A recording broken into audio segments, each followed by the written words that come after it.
प्रियायाः पाणीश परसा समाभ्याम रजत पथरुजो यो हरिन्द्रानुजाभ्याम वैरूप्या सुरपुणक्या प्रियविरहरुषारोपित भ्रूतृजिभ्यो त्रस्ताभ्रबद्ध सेतु खलदवदहनो कौशलेन्द्रोवतान्नहो।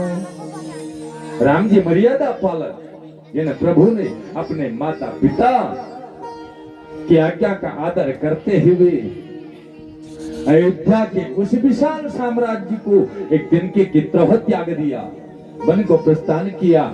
ये राम जी का अनुपम आदर्श, जिनको सत्ता मिलने वाली थी उनको वनवास मिल गया, और सत्ता मिलने वाली थी तो कोई हर्ष नहीं, और वनवास मिल गया तो कोई गम नहीं।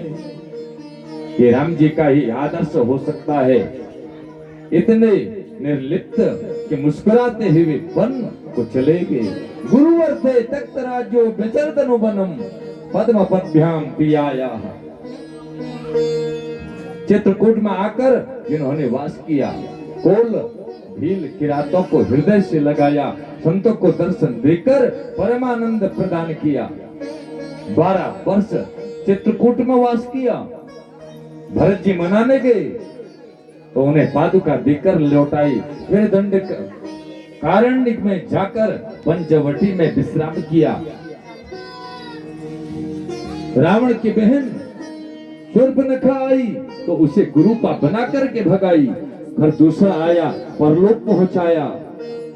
दशानन ने मारिच को सोने का मृग बनाकर भेजा। स्वयं रावण साधु वेश बनाकर आया, किशोरी जी का अपहरण करके ले गया। तो राम जी प्रिया के विरह में बन बन विचरण की। हनुमंत लाल जी के माध्यम से सुग्रीव से मित्रता हुई। किष्किंधा में अपने सखा सुग्रीव के संकट को दूर करने के लिए बाली का वध कर दिया। किष्किंधा नरेश सुग्रीव को बना दिया। हनुमंत लाल जी को भेजकर लंका में जानकी का पता लगाया। आक्रमण बोलने की तैयारी हो गई।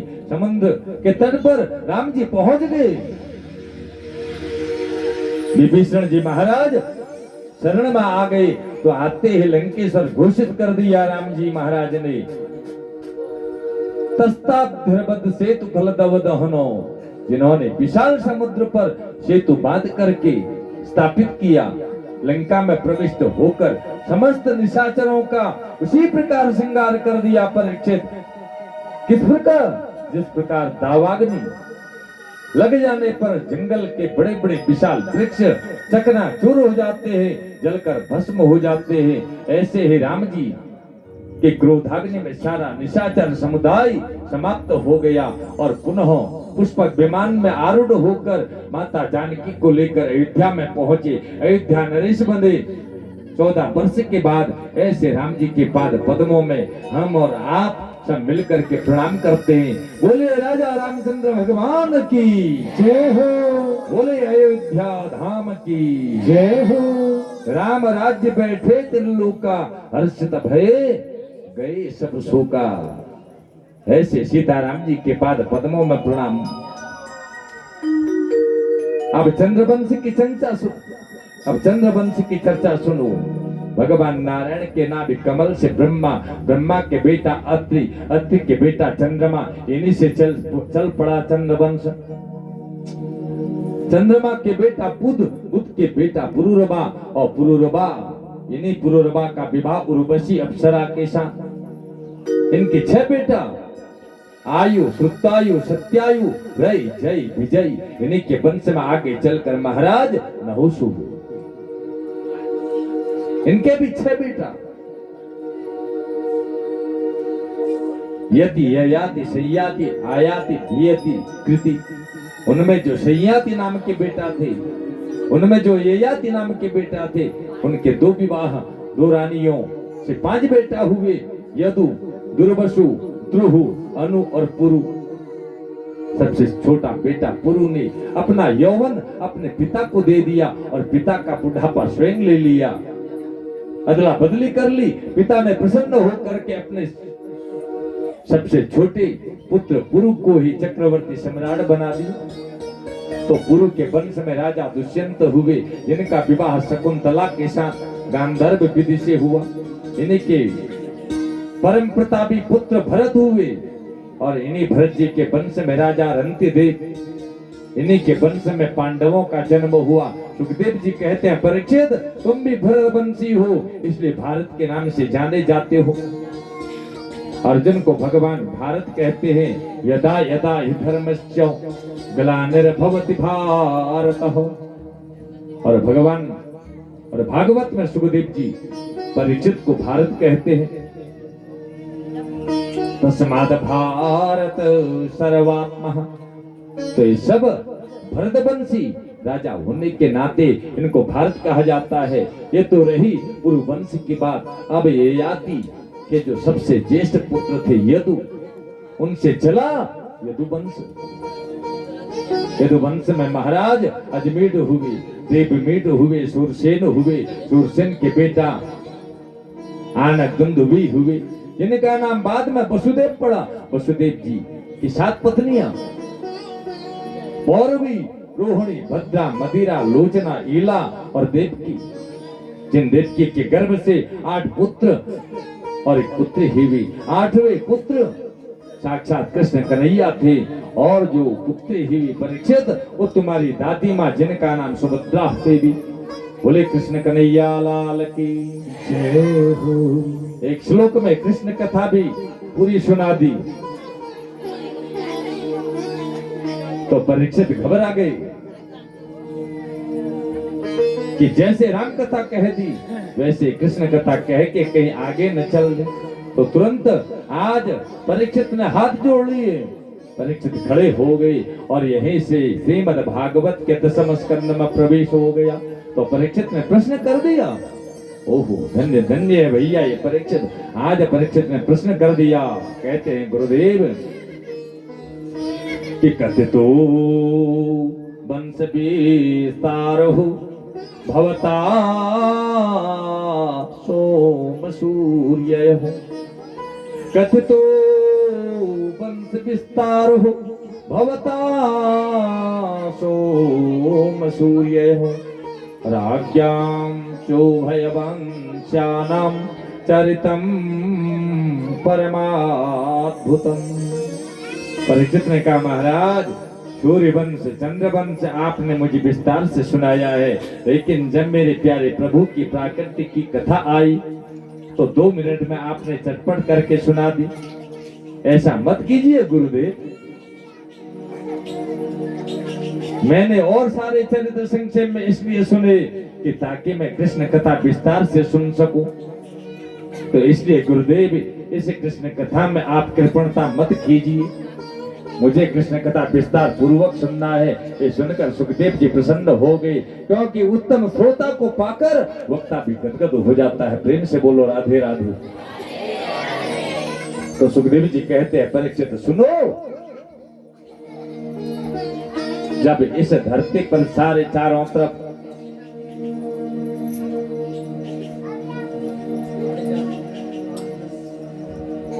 सुखदेव जी कहते हैं, परीक्षित जब इस धरती पर चारों तरफ अत्याचार, दुराचार, भ्रष्टाचार, पापाचार का साम्राज्य हो गया, तो पृथ्वी गाय का रूप बना करके गोविंद की शरण में देव वृंदों के साथ में पहुंची।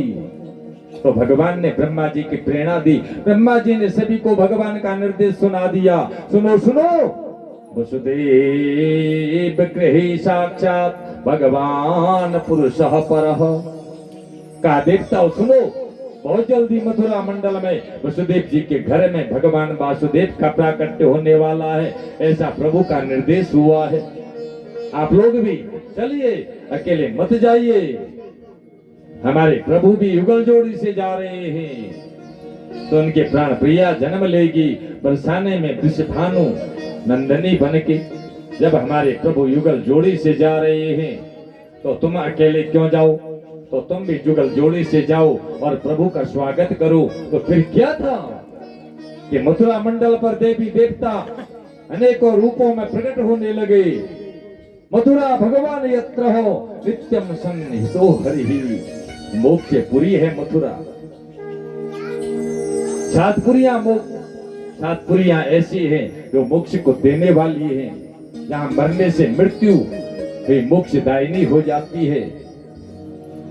अयोध्या मथुरा माया काशी कांची अवंतिका पुरी द्वारावती चैव सप्ते ते मोक्षदायकः। तो मथुरा के राजा महाराज उग्रसेन बड़े ही धर्मात्मा, लेकिन दुर्भाग्य से बेटा हो गया कंस। ऐसा दुष्ट था कि बाप को ही जेल में पटक करके रख दिया इस कंस ने। अरे कितने बेटे संसार में ऐसे होते हैं कंस जैसे। आज इस कंस ने अपने बेटा वसुदेव को, उग्रसेन को जेल में डाल दिया और स्वयं मथुरा के राज सिंहासन पर राजा बनकर के बैठ गया कंस। तो इसलिए कथा प्रेमियों, आज उसने अपनी चचेरी बहन देवकी का विवाह बड़ी धूमधाम के साथ में वसुदेव के साथ में किया। और जब बहन चचेरी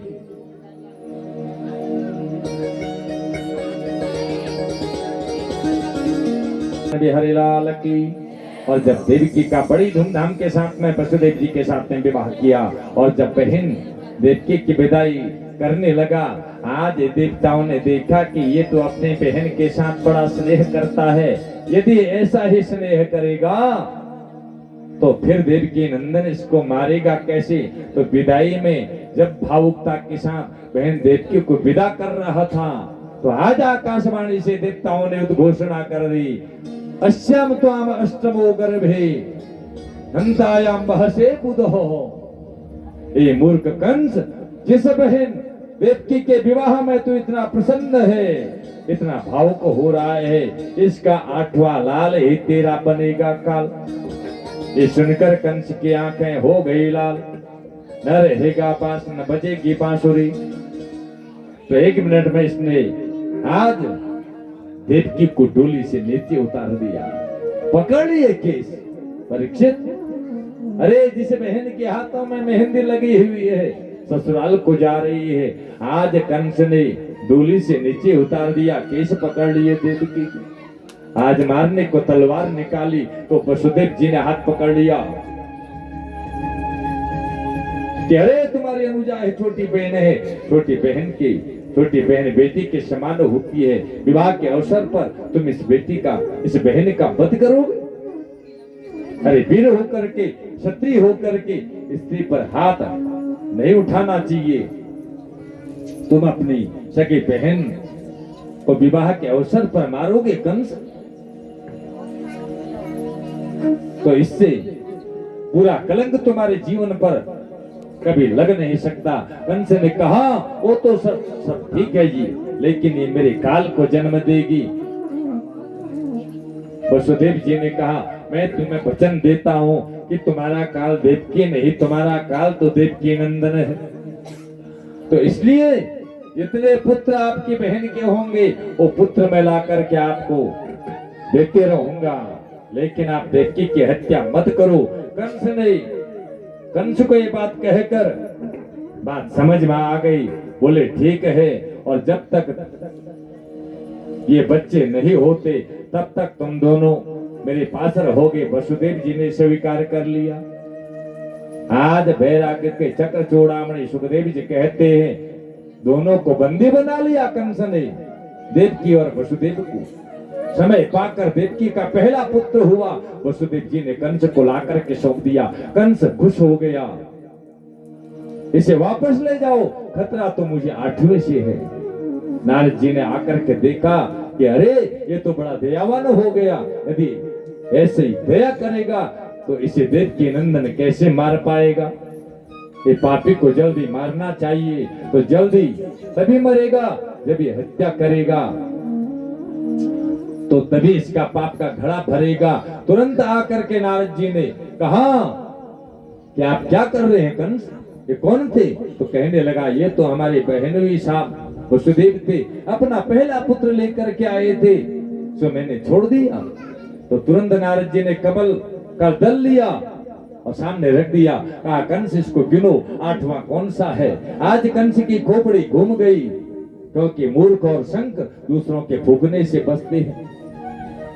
आज अपना विवेक कुछ होता नहीं तो तुरंत महाराज इसने वसुदेव जी को वापस बुला लिया और बच्चे को छीन करके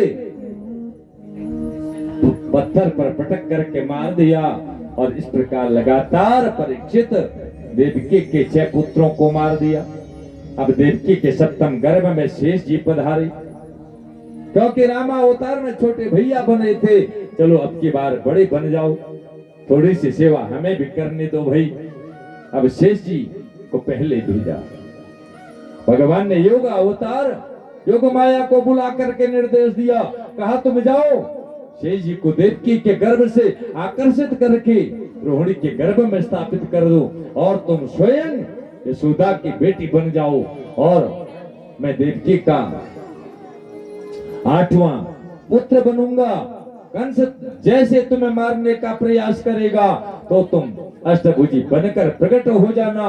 फिर देखो तुम्हारी पूजा दुर्गा मैया, चंडिका मैया, कालिका मैया, शारदा मैया, अंबिका मैया, अनेकों नामों से तुम्हारी ख्याति होगी जगत में। योग माया ने बिल्कुल वही किया जो प्रभु ने आदेश दिया और कंस ने समझ लिया कि देवकी के सप्तम गर्भ का स्वतः पतन हो गया। अब अष्टम गर्भ में प्रभु पधारी।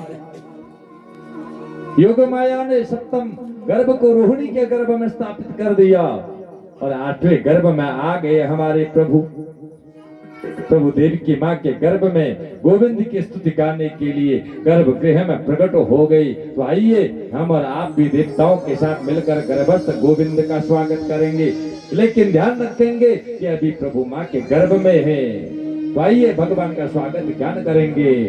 स्वागतम कृष्णा शरणागतम कृष्णा, स्वागतम कृष्णा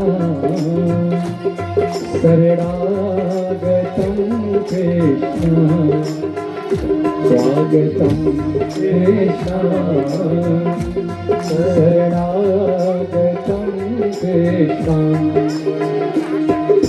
स्वागतम सुस्वागतम शरणागतम कृष्णा, स्वागतम सुस्वागतम शरणागतम कृष्णा, स्वागतम कृष्णा शरणागतम कृष्णा, स्वागतम कृष्णा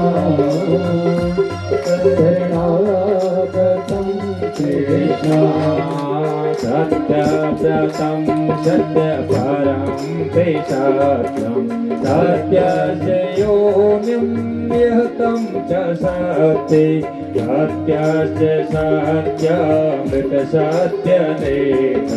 सत्यात्मकं त्वां शरणं प्रपद्ये। स्वागतं कृष्णा शरणागतं कृष्णा, स्वागतं कृष्णा शरणागतं कृष्णा। बोले भक्तवत्सल भगवान की जय।